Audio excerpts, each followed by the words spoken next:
Good morning. Breakfast menu দেখে নাও কি বানিয়েছি আজকে। হচ্ছে শনিবার, পিঁপড়ে।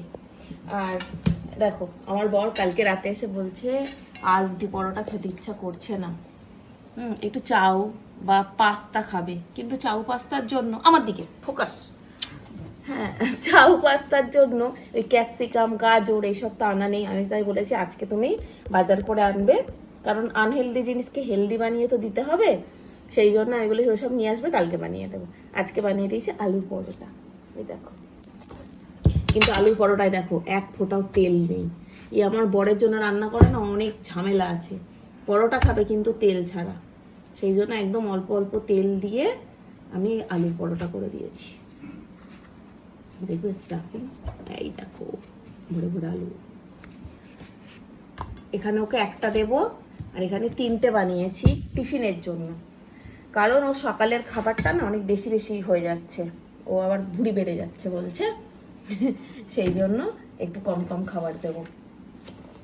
আগে অনেকটা ভুঁড়ি ছিল, তারপর কমিয়েছে যা হোক করে, আবার আমি এই খেতে দিচ্ছি তাই বেড়ে যাচ্ছে, ভুঁড়ি প্যাক হয়ে যাচ্ছে 6 প্যাক থেকে। এই যে একটু কেচাপ দেবো, টিফিনটা পরে গোছাবো। সাথে দেবো ডিম। আজকে আমি স্যালাডটা ছোলা ভেজাতে ভুলে গেছি, তাই স্যালাডটা দিতে পারছি না আজকে, বুঝতে পারলে?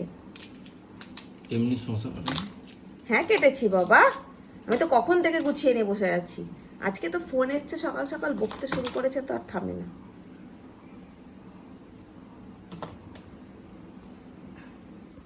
আমার সব রেডি করে নিয়ে আমি কখন থেকে বসে আছি তুমি জানো?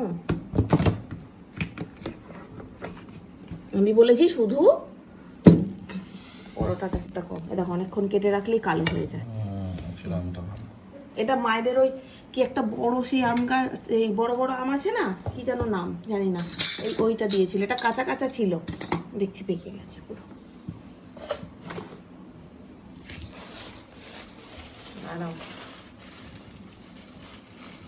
আজকে আমাদের 3 জনের 3 রকমের ব্রেকফাস্ট হবে।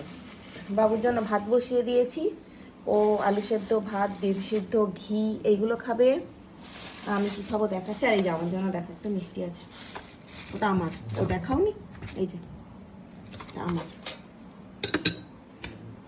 আর কি জানো, আর কিছু ছিল না, আর কিছু আজকে ছিল না। ও আমি কি খাবো, আমি খাবো ছাতু। এই যে এখানে পেঁয়াজ কুচিয়েছি, লঙ্কা কুচিয়েছি, আমি যেমনভাবে ছাতুটা খাই। দাঁড়াও আমি ছাতুটা ঢেলে নিই, আমি ফোনটা নিয়ে নিচ্ছি।